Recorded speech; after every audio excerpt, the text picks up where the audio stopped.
Hi, everyone. Thank you all for being here today. Welcome to NSLI Interactive's first virtual event of 2022, entitled Daily Life on the NSLI Program in Taiwan. And a special thank you to those who have been flexible with us rescheduling and are able to attend today. My name is Ali. I work for the NSLI team at ION USA. My colleague Alexander will be helping out with this event as well. Thank you all so much for joining us. Before we start with the presentation today, let's just quickly go over some functions on Zoom.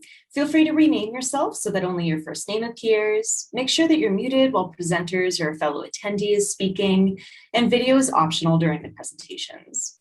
The event will begin with a brief introduction to the NSLI program. Then each of the 4 panelists will have a presentation. After this time, we'll have a Q&A session with the panelists, so please think of any questions that you may want to ask before the time comes to do so. You can ask questions either in the chat box, or you can message them directly to Alexander or myself. As a reminder, this event will end at 8 p.m. Eastern, so we have an hour together today. For those who can't join us live or who need to leave early, we are recording this webinar and we'll post it on our NSLI Interactive website as well. Before our speakers present, I want to give some background information for those who are not familiar with the NSLI program. The National Security Language Initiative for Youth is a scholarship program for American high school students funded by the U.S. Department of State's Bureau of Educational and Cultural Affairs. Every year, NSLI brings around 600 students overseas to study a critical language such as Arabic, Chinese, Hindi, Indonesian, Korean, Persian, Russian, and Turkish for summer or for an academic year. Students on NSLI programs immerse themselves in local culture, practice citizen diplomacy, and work to become experts in their language. The NSLI program has a lifelong impact, and our speakers today will share how they've worked to enrich their experience while abroad on NSLI. So today we're going to be hearing from 4 NSLI students. Apologize for the old date in the slide, and students who are currently on program in Taiwan. It's currently 7 a.m. for them, so I especially appreciate that they're here with us before their classes. And I'll introduce each one of them before it's their time to present. So first, we're going to start with a presentation from Max. Max is a current participant in the 2021-2022 academic year program in Taipei, Taiwan. Hailing from Dallas, Texas, Max's academic interests include philosophy, Mandarin, and mathematics. When not studying Mandarin, Max enjoys reading, listening to music, and exercising. In the future, Max hopes to work in either academia or in the foreign service. Take it away, Max. Good morning, everyone. Good morning for us. I'm sorry, time difference, of course. It's quite early here. Anyway, today I'll be talking about my favorite part of Taiwan and what is going to be your favorite part of Taiwan, and that is food. So next slide, please. So I thought I'd start off with, what do we really eat on program? What does an actual day-to-day sort of meal schedule look like? Starting off with breakfast. So for breakfast, we go to this little breakfast place that's right across from the dorm, and we're given like a certain amount of money there to spend by the program.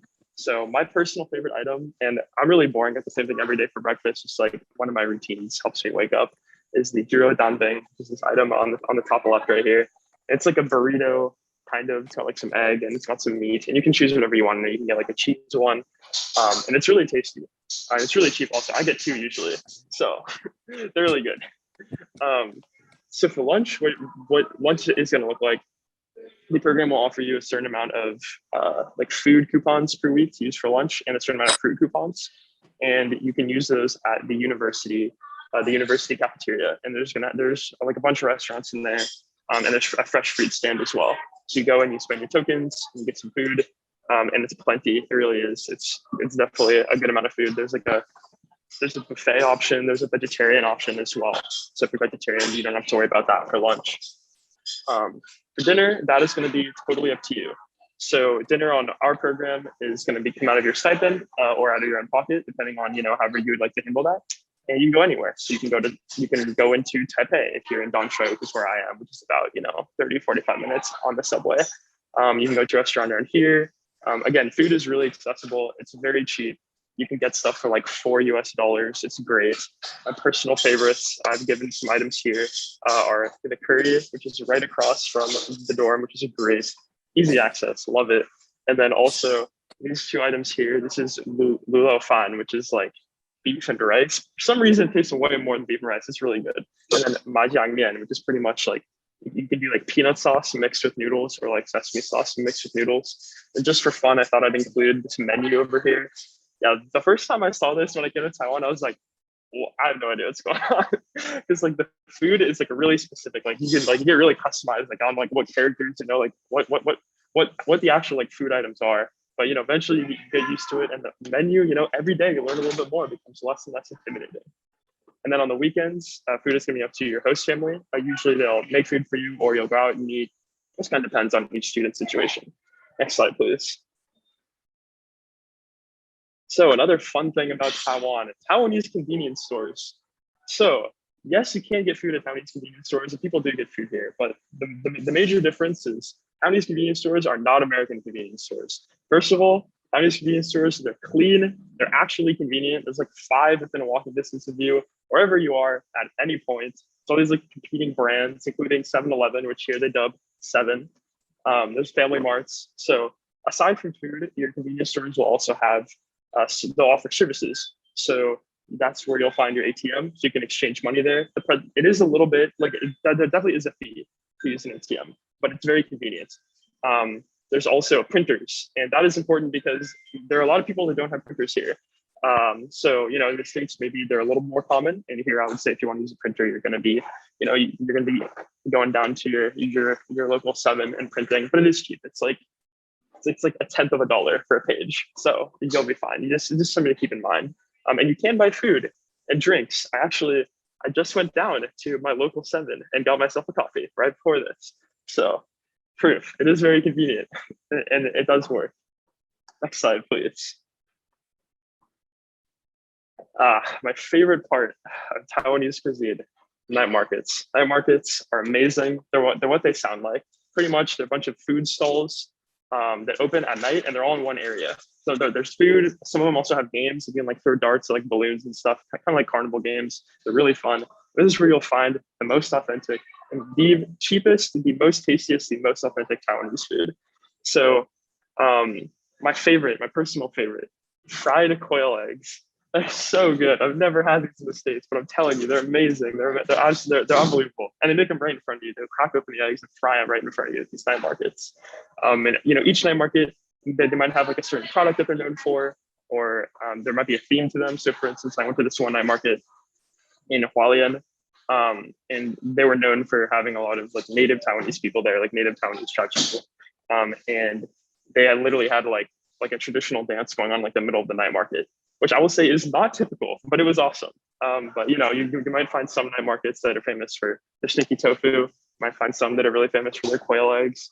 You know, so this photo on the far left is me and one of my roommates, one of my classmates on the NSLI program. We were invited by our Taiwanese roommate, to go and explore a night market.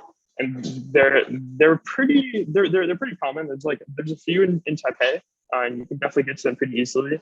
And then there's ones in other cities too, if you end up traveling around with your host families. But they're a great social opportunity. It's a great way to bond with you know, your Taiwanese friends. You know, you can go or with your host family or with other NSLI students. You know, you can go practice your Chinese in a good, authentic local environment, and you can get some of the best food. I would say some of the best food you'll get in Taiwan is at night markets. Next slide, please. So finally, I thought I'd talk about some cultural differences and some fun facts surrounding cuisine and food in Taiwan. So first of all, portion sizes. So I'm a Texan. So, you know, everybody knows the saying, you know, everything's bigger in Texas, right? Well, not portion sizes. This is something that really caught me off guard. So the first time I went to a restaurant with my host family, they took me to the steak place. And I was like, this is my bread and butter. I'm Texan. Come on. This plate was gigantic. It was the size of like in my head. It was like 3 times the size of my head. It was huge. And they were like, all right, you got to eat the whole thing. I was like, this is giant. So that is another fun fact. Is it definitely, or I guess the cultural difference would be a better way to put it. Definitely, you are expected to finish all your food, waste some food here. You know, it's just people just really tend to finish your food. So try and manage what portions you get. You know, try and make sure that you're getting food that you can actually finish. Obviously, you know, if you order like a gigantic steak, it is a way outside of like your ability to finish. no issues, no worries. They understand, but that is something to keep in mind. People really finish their food. There's even this little fun, like this, this fun thing that my host mom told me. She was like, if you don't finish your rice bowl, your future spouse, will not be as handsome or as beautiful as you want them to be. So she was like, so finish your rice. I was like, so it's just like, like a fun, interesting fact, and then one other thing in Taiwan, a lot of the times you'll find that it's very common to order a bunch of dishes for like the table and kind of go around and eat them instead of, like one plate for one person. That's definitely something very common that you'll see. And of course, I would be remiss if I didn't mention the beverages, especially the milk tea.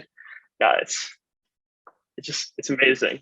You're gonna have so much milk tea in Taiwan. I know it, and it's gonna be great. Not only is it cheap, not only does it taste amazing, but there's all these like ways to customize your like milk tea experience. So you can go to these milk tea places. You can order like specific percentages of like ice or specific percentages of sugar. And people like really go in on it. They have like their favorite brands, they have their favorite drinks at these brands. Like it's this whole thing. And they even have these little fun beverage carriers. People like actually buy these beverage carriers. They love their milk tea. They love their beverages so much. They have these little cute beverage carriers to carry around their stuff in, which I think is lovely. So just to end, I think that one interesting thing that I found was a lot of the best cultural experiences and the best like social experiences that I've had been around food, whether that be at a chow ordering a bunch of stuff and on like a lazy Susan and like going away, eating and talking, whether that be at a night market, whether that be getting some milk tea. I'd say those are the experiences, that have really left an impact on me. And I'm excited for you guys to maybe get the chance to do that. Thank you.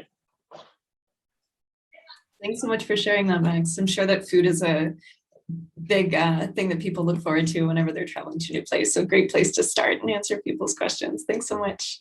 Now we're going to be hearing from Sophia. Sophia is currently studying in the 2021-2022 Mandarin academic year in Taiwan.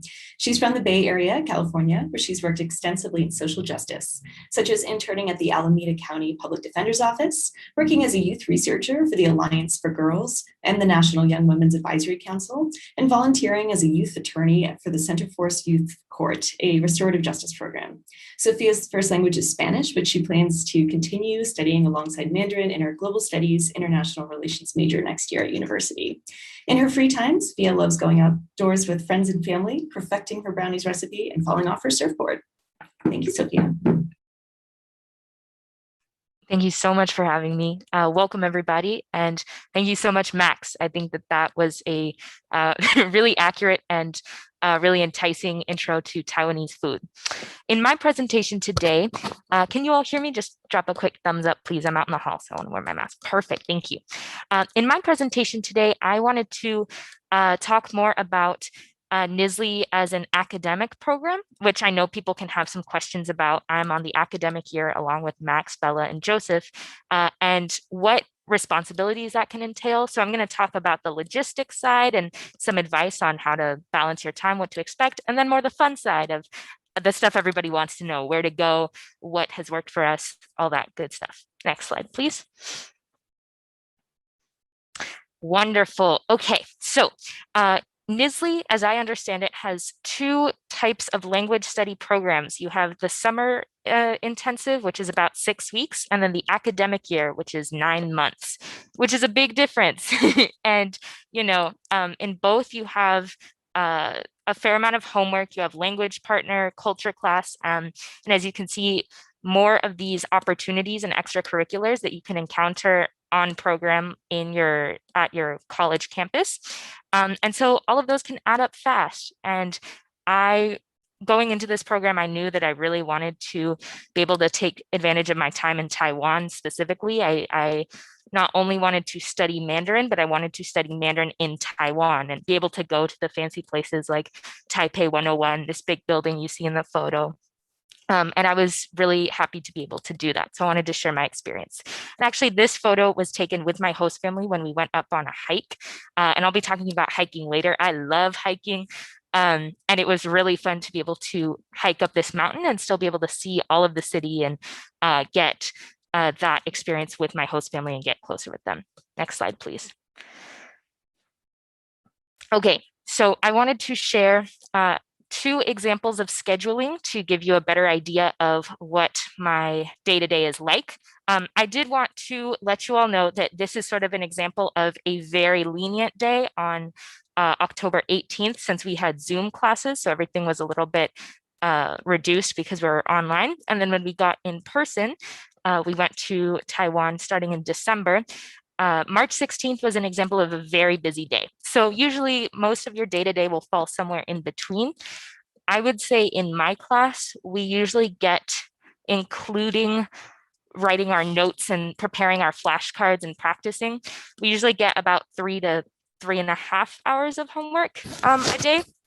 But that, of course, can depend. If you have a presentation to memorize, it can take a bit longer. And then, of course, my teacher knows with some of our cultural activities in the afternoon, we've gone to different places, like in Taipei, we've gone to see some really important cultural sites. It's not always that much. So that can definitely fluctuate. And then for me, definitely the transition from online learning to going in person was pretty big, with the workload stepping up and then also meeting my teacher in person. I definitely had some transitions, but in my experience, really talking to the teacher and utilizing your campus resident advisors and your NSLI program resident directors, the RDs, has been really helpful, and I've gotten some great resources. Next slide, please.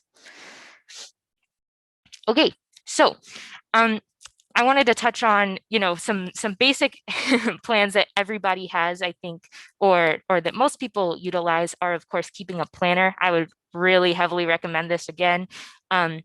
For me, I know that sometimes I can start to spend my energy a bit, and if I'm just staring at my textbook for like an hour, I'm not going to be learning anything. So I like to switch it up a bit and study for a couple hours, then go to the gym or go to a club.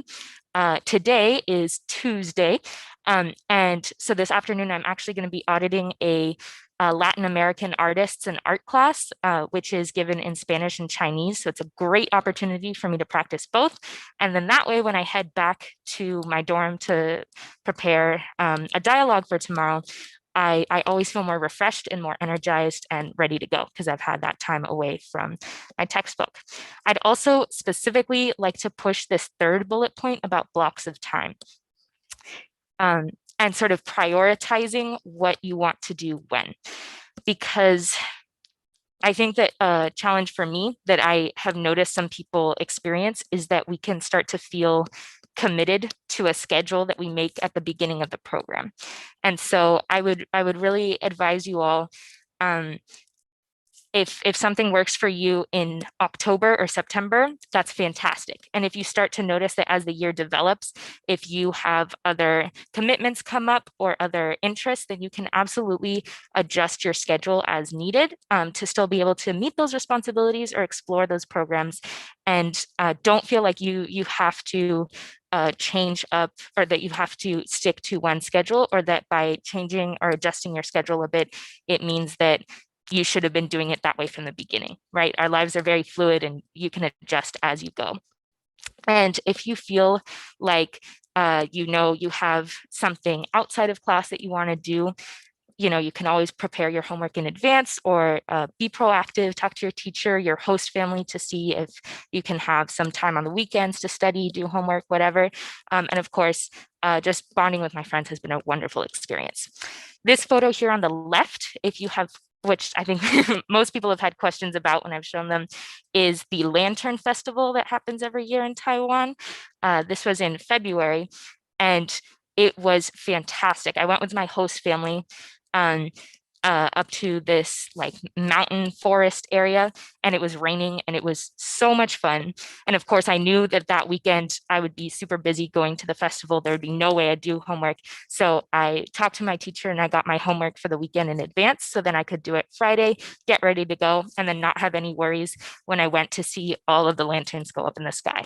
And so that's sort of what I'm talking about with both meeting your academic obligations as a NSLI student, but then also being able to take advantage of your site-specific events and activities. Next slide, please. I also checked in with some of our other students on the program to see what their advice is, what's been working for them. So you can take a look here. I would say that a lot of students talked about switching up where they study. If you feel stuck in your dorm room or want to explore a new area, you can always go somewhere else and check out one of the many libraries or cafes here in Taipei. Our metro service is really convenient, and we get an easy card as part of our NSLI program, and Wi-Fi is also free. So you can do your assignments or study whatever you need from pretty much anywhere in the country. Next slide, please. Okay, so some other resources. This is the Metro map that I just touched on. Our NSLI phones also have data, so that's paid for by the program. So any sort of technology demands or issues is covered by our phone. Some of the other great resources, we have an on-campus library. It's really cold, so I would recommend going in the summer and then studying somewhere else during the winter time, but it's a fantastic resource and it's free to use. Another important resource that I wanted to touch on are your host family. I know that even when I was still getting to know my host family and felt sort of shy around them, when I let them know that I had a big assignment coming up, they were happy to find an old office or like an old study room for me to use so that I could just get that done and then come back and rejoin my host family. I have two little host sisters who are 6 and 2 this year. And so they were very excited to play, but even they sort of understood, no, this is her time to do her thing and then come back and rejoin us. Something else that I didn't put on the slide, but I think is really important to touch on is that NSLI has some really extensive mental health resources, including as part of our health insurance plan, some therapy options.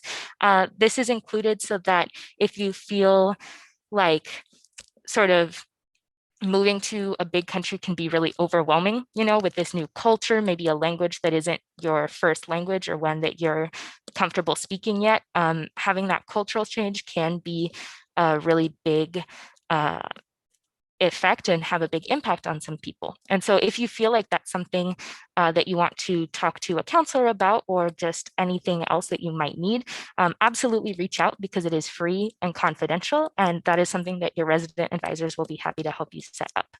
In general, I would say that my most utilized resources are probably my teacher, my roommates, and my host family though. And then of course the library. And that should be, I think I have one more slide. Next slide, please. Okay, perfect. Yeah, I talked about some of the fun things to do. Max outlined the night markets in his presentation. One thing I would like to add is that with the food vendors, most food vendors spend time making sort of a specific dish, if that's meat skewers or vegetable soup or dumplings. And so as a result, when you get food from the night market, you're getting food that somebody has spent years and years and years and dedicated a huge portion of their life to perfecting. And so you're getting some of the, in my opinion, some of the best food in the entire world very cheaply and at a really amazing location. There's also lots of hiking opportunities, and sort of each district in Taipei has its own specialty, what kind of food it gives out, the shopping areas. And so I highly encourage you all to go and check it out for yourselves and pick a different place to go each day if you can. And of course, just exploring with your friends. That is all from me. If you have any questions just about academic life, extracurriculars, the Bay Area, anything, I'm happy to answer them at the end. Thank you all so much for being here today. Thanks so much, Sophia. I really appreciate you anticipating what sorts of tips people might benefit from hearing and asking other students as well who couldn't be here to present. So thank you so much, Sophia. Next, we have Bella, who's going to be sharing with us today. Bella is a current participant on the NSLI Mandarin Academic Year Program in New Taipei City. Upon returning to the US, she looks forward to pursuing the Global Studies track at University of Chicago. Aside from studying Mandarin, Bella enjoys writing, exploring cafes, spending time with her sisters, and studying Spanish. Thanks for being here, Bella. Thank you so much. And thank you everybody for coming. I'm really excited to share some of these ideas with you. I also wanted to quickly highlight what Sophia said about studying in different places each day. That's incredibly helpful. Like mentioned in my bio, I love cafes, and there are a ton here. So I'm always going to different cafes to study, get a change of scenery so you can experience Taiwan and in its many varieties at the same time as getting your work done on the program. So it's definitely a very good point. And along those lines, I'm here to kind of talk about, besides the academics, extracurricular life on the NSLI program. Next slide, please. So first, I wanted to give some brief background about me. I'm on the American Council's Academic Year Program for Mandarin at Tom Kang University in New Taipei City. So I'm here with Sophia, as you can see up here in this photo of us actually at a night market.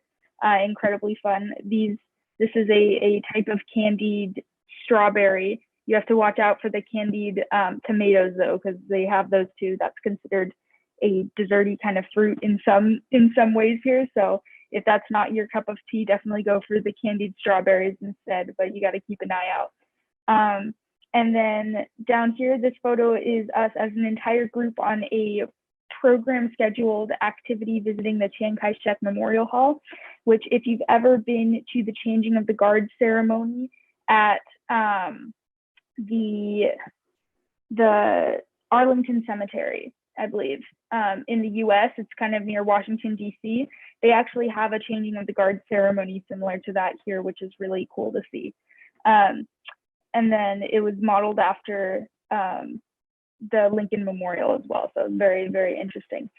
And then here you can see the Taipei skyline, and then just a photo I snapped on my walk to class. This is actually all of this scenery with these little waterfalls and things that's actually just in the center of campus at Tom Kang University. So you definitely have a lot of opportunities to see some really, really beautiful things here. And I was telling Sophia the other day, we got dinner together just on a waterfront, and we were just sitting there with like our legs dangling over the little porch there, you know, over the water. And we were like, it's crazy how you can get used to a view like this, and you know, just eating dinner in front of an ocean and a big mountain. And so it was very, very cool. Definitely a lot of great opportunities here. Also, I am vegetarian, so if anyone has questions about dietary restrictions on program, I'd be happy to answer those. Next slide, please. So the first extracurricular opportunity I want to address is clubs. So right here, you can see some photos of some NSLI classmates of mine at the very, very popular roller skating club here. It's super easy. You rent skates through the university each time you attend the club. There's a small fee, and I believe if the fee poses a burden, that is something NSLI can also cover. And then, I mean, this is 2 days a week. Students can go and kind of relieve stress by skating, and it's also a really cool environment because you can tailor it to your personal interests. It's a really great time to practice Chinese and meet a lot of new people. There are friends here that I know many students then at lunch meet up with and spend time with outside of class, and outside of roller skating club as well. And then, but it can also be something that you go to kind of be on your own and just skate on your own. It's really something that can be tailored to your own personal interest and experience, and whatever will help you kind of relieve stress, as well as, you know, have another opportunity to be immersed in the local culture for young people on the program. Yeah, there are also other clubs through our university here at Tom Kang, including an art club. There are some religious-based clubs. There are, I'm trying to think of other clubs that some of my NSLI classmates have joined. There are definitely a ton. You'll see a form through their website that has as many clubs as you can imagine. There's different martial arts clubs, chess clubs, all sorts of things. Language clubs. So there's a virtually unlimited amount of opportunities to kind of pursue your personal hobbies through the university that will be hosting you when you're here. Next slide, please. Another mandatory extracurricular on the program are language partners. And I say mandatory, and that makes it sound kind of scary, but it's not at all. these are university students here who are interested in spending time getting to know you as students and helping you develop your Mandarin skills. So for 2 hours a week, you meet up with your language partner that switches regularly. So you have time to kind of get to know a lot of different Taiwanese people here, and I guess different iterations of this culture, because it is such a diverse one, and it is incredibly interesting to kind of meet up with people around your age and get to just chat for a dedicated amount of time and learn about them, and all the while radically expand your Mandarin vocabulary and ability to actually converse with people, because that's one thing that's really awesome on NSLI. It's not about just getting this textbook vocabulary and textbook skills to take written tests and things like that. It's about getting this opportunity and building up the personal skills to actually communicate with real Taiwanese people in real time. So they really emphasize that, and these are people that definitely become your friends. Over here is my roommate, and then I don't know if you guys can see my cursor. Is that something that you guys can see? No? Okay. Well, to the left is me, and the right is my roommate. That was when we did a joined language partner meeting with our 2 language partners here who are super cool. On the left, she's studying French and directing a play in French here at this university. So I'm going to go see that in May. And she also brought us cookies one day because she heard that we really missed American cookies. So like a month later, she was like, I had these cookies delivered from this really cool restaurant in Taipei. And I got to go meet her at French practice to go, her French play practice to go collect the cookies. Is really, really sweet. So definitely these are people that become your friends here. It's really an awesome opportunity. Next slide, please. In addition to clubs and language partners, you can also audit classes at your host university. As long as you check in with the teacher there ahead of time, the professor ahead of time, this is a really great opportunity because you actually get to see the inside of actual classes at this university. On the NSLI program, you'll be taking classes with NSLI students located on this university campus, but they're not classes that are run through the university programming directly in a way that a traditionally matriculated student would be taking classes at the university. So auditing classes is actually an incredible and free opportunity to experience university classes of any that pertain to any of your interests, and have very, very low stress. You get to check out the homework, check out things you're interested in, and experience the academic culture of students in your host country without paying to be studying for a degree somewhere. So it's really, really wonderful. So here is a photo to the left of me studying in one of the Spanish classes here. Sophia and I also go together to the class you mentioned earlier, the Spanish art, the Spanish art class. That's something we have this afternoon that I'm looking forward to. That was actually introduced to us by a language partner. So again, a really great resource there. And there's, even within one subject such as Spanish, there's a huge variety of different types of classes you can audit. So in the one picture to the left here, it was more of a lecture-based class about some literature. And then in the class Sophia and I will be attending today, it's more of a discussion-based class that really mixes Mandarin and Spanish, and it's taught by a local teacher as opposed to a teacher from Spain in the photo to the left here. So definitely a huge variety of cultural experiences kind of packed into these university classes. I, for one, being from the Southwest in the US, have never experienced a European Spanish teacher. I've always learned like Mexican Spanish because we're kind of along the border there.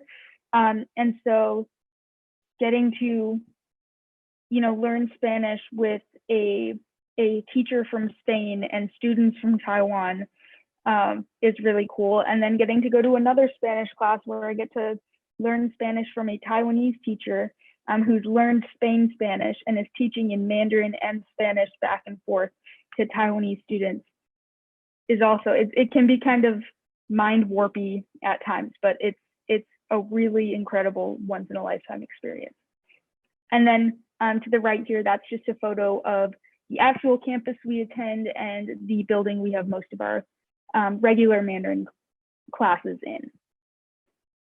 And I don't know if there's a next slide.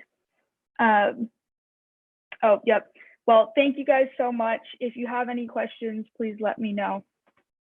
I really appreciate you being here. Thanks so much for your presentation, Bella. I appreciated the synergy with everybody else too, and good to highlight that Bella is a vegetarian if anyone has vegetarian questions, which I think is very understandable when people are traveling abroad, especially to East Asia. So thank you again, Bella. And then finally, we have Joseph with us today. Joseph is a current 2021-2022 NSLI student in Kaohsiung, Taiwan.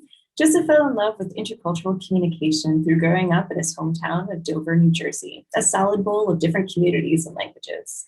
Joseph hopes to use his Mandarin skills to interact directly with East Asia and the global marketing field. Thanks so much for being here, Joseph. Yeah, thanks, Ali. I also want to let you guys know that if you have any questions about living a pescatarian diet in Taiwan, I could also share a little bit of that. And I think that Bella did an amazing job of bringing up the fact that, those challenges are very much overcomable, and especially in a country like Taiwan where people are very welcoming and very understanding with whatever of those conditions that you're facing. So all of us here in Kaohsiung, I want to say, are really excited for all of you guys. I've been in contact with a few of you I see here today, and I want to let you know that it's a very exciting moment this month of April and the coming months of what's going to really be a very transformative year of your life. A lot of people usually ask, what is the richest part of the NSLI-Y experience? And what I really think is as the most precious opportunity that you're getting from the scholarship is the ability to build spontaneous relationships. Every day you may make about over 20 interactions with different locals. So what I want to be talking a little bit about is how, as a NSLI student, you can make the most out of each of these interactions that you'll pass you by just by living a life here in Taiwan. So going to the next slide. What are the first questions that we get asked as American students? I think that it really usually is, our thoughts on the crazy things happening within the United States. Just as an example, the Will Smith Chris Rock slap that we all saw a few weeks ago, which our Chinese professor started chatting with us kind of rather spontaneously during a class one session. These kind of things are all over Taiwanese media that we often forget really permeate into the foreign press. But having an American there for a lot of the locals that you'll find is really a new perspective. That's why that I feel like for a lot of you guys, maybe if you first land, you'll be asked, well, what do you think of Biden? What do you think of Trump? I think my host mom once took me back all the way to Reagan, just because it's a brand new sight of what perhaps they've heard or maybe learned in history class or seen on the news. And now they have someone from there that they can kind of poke and get to see what the sense of how Americans feel about it. But I think that what's really important to remember is that you have total control about how you want to present the United States, how to be that cultural ambassador in your conversations, because it can feel very reductive to make generalizations about big questions like America's political landscape or social values. I think what's the most valuable contribution that you can present would be your community, your experience as an American. It can help your convos go from overreaching generalizations about how, quote unquote, Americans think to a much more nuanced presentation about your unique American experience to these Taiwanese who, really as old, cultural ambassadors here, we're presenting that diversity of experience and diversity perspective here on NSLI. So maybe if you're on a flight to Taiwan, Turkey, Morocco, Moldova, or whatever NSLI location you're going to be heading off to, try a bit of that self-reflection. With what point of view do you live your US experience, and how comfortable, and in what ways do you feel comfortable sharing that narrative? So let's go to the next slide. So now we reach the fun part, your interest bubble. So you've arrived at your host location, and naturally you might be immersed in local issues. Maybe you downloaded a local news app from the country that you're assigned in, whether that be related to politics or social issues. In many host countries, that may be the history of U.S. involvement in the national government, certainly as in Taiwan. It's really helpful to think which areas grab your attention, because that way, you can strategize your involvement in different activities with your busy NSLI-Y schedule and focusing on things that really draw your interest. For me, one major question I had was with mainland Chinese and Taiwanese relations, particularly after the Ukraine conflict that was really spurring up about 2 months ago now. So, one way I tried to fulfill that curiosity, knowing that this was an area that interested me, was finding Taiwanese students on our university campus who were also really interested in that topic. So let's head to the next slide. I want to show you guys something. I want to give you all the opportunity to see what that looks like a little bit. So we'll watch this short video together just to take a look.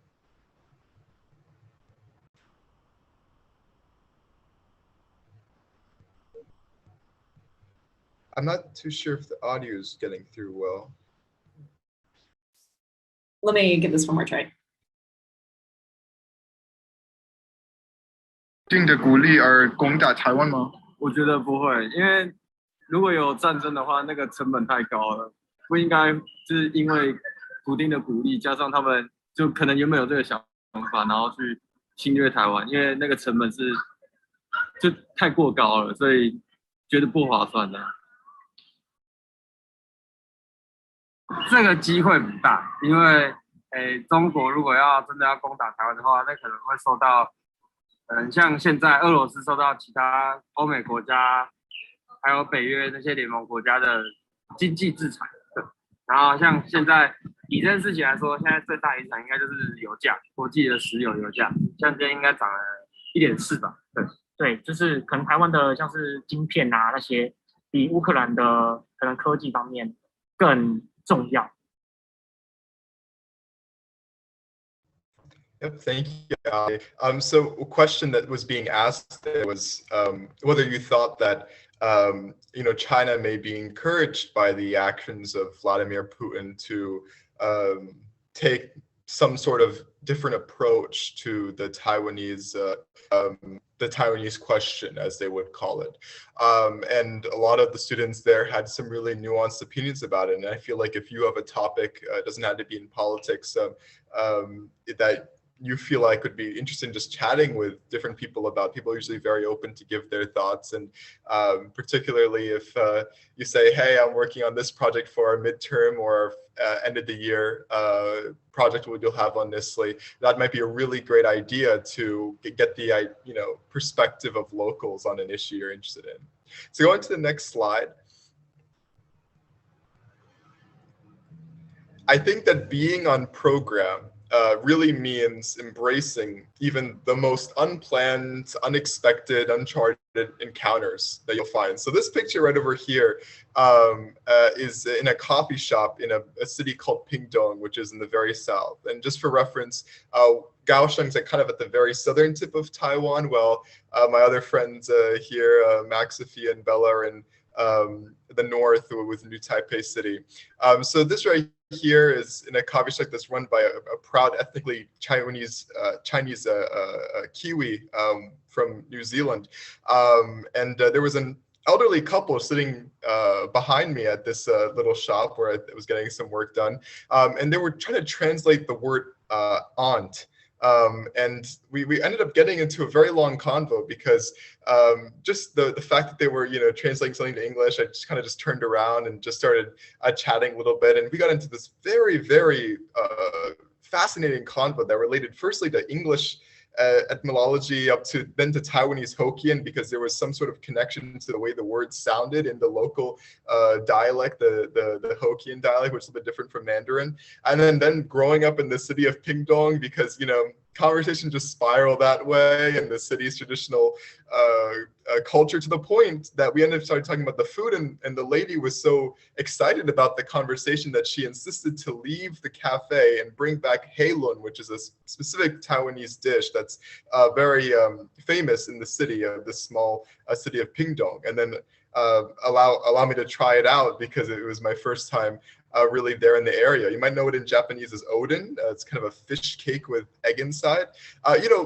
And then afterwards, they insisted we stay in contact and, want to help me out, learn a little bit of the Hokkien, the local language dialect of Southern Taiwan. And I feel like that this is just an example of many that you can have, where just having a little bit of that confidence to go into a spontaneous interaction, that is really the treasure of daily life on the program. The fact that if you bring excitement, if you bring enthusiasm to the local culture, and that might be the cuisine, that may just be noticing that they're doing something related, something you're interested in, without even be translating English, and then just kind of taking advantage of that opportunity, there is really no better key ingredient than that ambition just to go for it. And just going to the next slide, I want to sum all those parts up, is that you need to leave all those insecurities about your language ability, or even just general knowledge about the host country, because you didn't even know where your host country was perhaps a couple months ago. You need to leave those all back in the United States. Some of the most bubbly friend magnets on the program here with us in Kaohsiung will tell me, flat out, Joseph, my Chinese is atrocious. But the truth is that their success is not because, they have beautiful, grammatically correct, native sounding, Chinese abilities. It's really about them trying to develop their skills as a communicator and someone who's able to build connections, which is really the end goal of, I feel, the whole NSLI-Y scholarship, is because, communication, intercultural communication, is not just having the most fluent language abilities. We all have that with English, but not everyone can feel like they can have that kind of connection with anyone they find in the street of New York. It's about having every single interaction in a way that you feel, maybe I'll never see this local person again. I want to build a relationship because they interest me, and I feel like I can learn something from them. And that is going to be true of the vast majority of the Taiwanese that you'll meet on campus or in a club or any kind of activity you'll be joining there. So I'm just going to say that when you dive in and when you find those answers, you're really going to feel like every single time like a treasure hunter. Getting the jackpot is going to be a very enriching friendship. So thank you guys all so much, and you can always contact me if you have any questions. Thank you. Thank you so much, Joseph. It's great to hear about all the organic ways that you can build connections and relationships. And so thank you for all the examples of doing so. Thank you in general to all of our incredible presenters. I feel like I learned a lot through your enthusiastic sharing of how your experience has been so far. Now we're going to open up to our question and answer section. We do have 9 minutes left in our presentation before our students have classes to go to as well. So we do have a firm stop time. Feel free to unmute yourself if you would like to ask a question, or you're welcome to put one in the chat as well.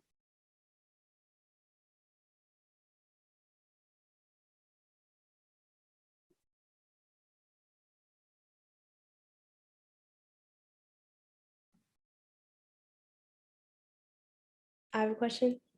I'm sorry. Can you hear me? Yeah, go for it. Oh, okay. Sorry. I'm going to ask Joseph because, it's a general question, but I'm going to Kaohsiung for the summer program. And I was just going to ask, is it easy to get lost in the city as somebody just new to learning Mandarin? Well, that's a very fair question. I think that's a good bit of a mindset. But I would say that it actually is a little bit difficult to do so, because in Kaohsiung, at least, let's say you're not very confident in your Mandarin abilities. All public transportation has English as a bilingual option there. So let's say you're in a bus or in the metro, they will say it first actually in Mandarin, and then in the local dialect, and then in English. And afterwards, Google Translate, Google Maps is very well, the city is very well mapped within Kaohsiung and the surrounding areas. So as long as you have your phone, that is, keep it charged, or maybe have some kind of bank as a backup, and you will be able to get back to your address in a pretty safe way. So that's a great question. We have one question in the chat that's asking if anyone has any insight for how you might plan to continue your language skills after you return from Taiwan.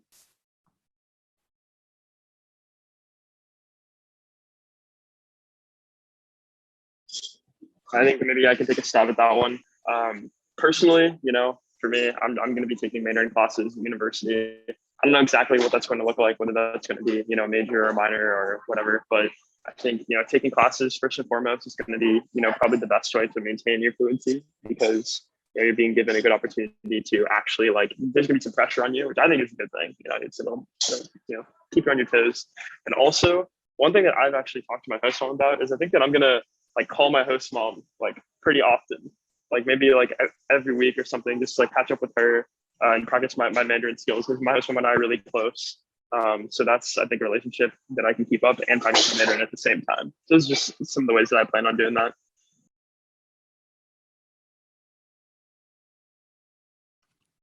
Hi, sorry, Oliver Dyer here. I may have cut in front of a couple other questions. I guess one of my questions is, I've lived abroad before, right now I'm in Germany, and I know German and all that stuff, and I understand the difficulties of learning a completely different language. But the reason why I wanted to choose Mandarin is because of the difficulty that it proposes. I guess my question for Sophia would be, is how fluent or how acclimated do you feel after about 9 to 10 months of living in Taiwan? That's a great question. Coming into the program, we have different class levels based on your language experience and ability. So, there's maybe more of a starting off level where you might have taken a class in high school. And for me, I took Mandarin for 3 years in high school and then stopped my senior year for some graduation requirements. And so as a result, my language ability really fell off my senior year. And so I was able to introduce myself in Mandarin, and I knew some basic enough phrases where I could, be able to communicate my needs in case of an emergency. But in terms of being able to really talk about deeper issues or connect with people by sharing more of my personality and experiences, I wasn't really experienced in Mandarin to that point. And so starting off in my class, what was awesome was that my teacher only speaks to us in Mandarin. So at first it was really hard and really confusing to have to always be mentally translating, or she lets us use Pleco, which is a really handy resource. If you're doing the Mandarin program, I heavily recommend the app Pleco. It's really accurate. But then Google Translate, she also lets us use for vocab words. And to then sort of get accustomed to that style and actually really be able to speak and express myself. I think a concrete point at which I realized that my Mandarin had really improved was when I was with my host family and I was able to talk about the concept of food deserts and why in the Bay Area where I live, in my specific community, we have access to, grocery stores and fresh fruits and vegetables. But even within the Bay Area, this isn't always the case for all communities. And so when they said, well, we're surprised that you like eating fruits and vegetables because, we have this idea of Americans as not liking to eat fruits and vegetables, I was actually able to kind of address that and share my experience, as Joseph mentioned, with my specific community and how lots of people do like eating produce. that final one, I'm going to be also leaving a survey link in our chat, so you're more than welcome to give us feedback on how you found this presentation. Appreciate your responses. So lastly, one of the questions someone had in the chat was, do you guys feel safe in Taiwan? And when you're thinking about stress, has that stress been coming from classes, or is it just kind of general or otherwise, stressors? Sure, I'd love to take that one actually. In terms of feeling safe in Taiwan, I feel incredibly safe in Taiwan. I actually was thinking about how I'm going back to school in a city in the US after this, and I have to kind of be prepared for the switch back to an environment where maybe it's not as safe for women to be walking outside after dark, and maybe you shouldn't cut down that creepy alleyway, so it's extremely different. Guns are very, very illegal here. One student brought up in a presentation last week the recent violent shooting on the New York subway, and my Chinese teacher was like, well, you have to be careful in Taiwan too, which is absolutely true. You should be careful and aware of yourself everywhere. But she was like, there was this one thing that happened on the Taiwan subway in 2009. We were like, 2009? This is like, this kind of thing, happens way, way too frequently in the US. And it's kind of mind-blowing how easily you can get used to an environment where at least in my situation, I feel extremely safe basically all the time. If someone comes up to you on the street, it's to ask you if you need help translating something. It's really incredible. The culture here is very focused on supporting each other.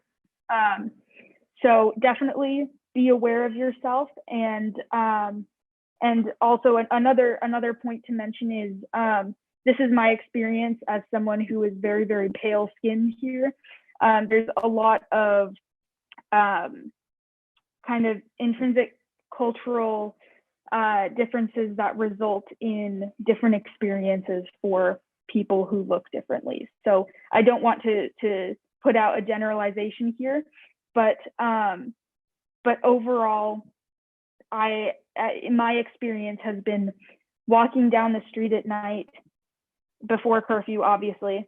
There's no sense of fear, but it is always safe no matter what environment you're in. It's always safer to be with other people and to always be aware of yourself and your belongings, especially as kind of foreigners, because regardless of what you look like here or what your Chinese level is, people are going to look at you as an outsider, a foreigner, someone who's not kind of built into the fabric of their society here. So that does draw some more attention to you, and so always being aware of that is definitely a good thing to keep in mind. In terms of stressors, there are a lot of really great opportunities on this program, but on the offside of them being great opportunities, they can lead to some stress as well. So anything from academics to adjusting to a host family, to adjusting to the food here and a new schedule. There's a huge variety of things. And so the point I really, really want to emphasize, in addition to the therapy resource that Sophia brought up, is that if you are experiencing something that is leading you to think more about how much time you have until you can come home and be done, then actually enjoying every second of this experience while you have it, bring this up to the leadership on the program, because this is, you've worked extremely hard to get to this point, and this should be an experience that, while challenging, is something that you are enjoying the entire time you're here. It is, you are going to come across things that you need to kind of work through, but if anything is causing you to just try and get through this, that's not what this experience should be. So make sure that you are open with the leadership on this program.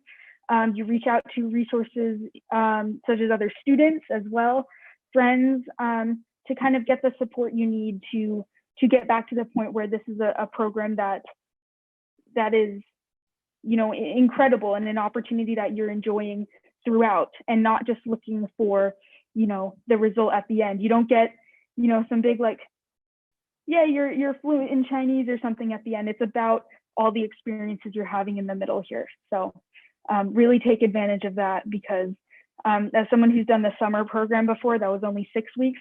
I know at the end you really miss it a lot. So yeah, that's I guess my 2 cents there. Thank you guys so much. Thanks so much, Bella, for your thoughtful reply. And thank you everyone who attended today, everyone who asked questions, and a special thank you to our 4 presenters today. I really appreciated hearing from Max, Sophia, Bella, and Joseph. So thank you for waking up early. Thank you for making time to teach us and to help prepare other people for their trip. If you would like to give feedback, there's a survey link in the chat, and several of the presenters have also been sharing their contact information. So please feel free to reach out to them if there's any specific questions that didn't get answered today. Thank you so much. And I hope everyone has a great rest of their night or rest of their day, depending on where in the world they're joining from. Thank you. It was a pleasure. Thank you. Have a good one. Thanks, guys.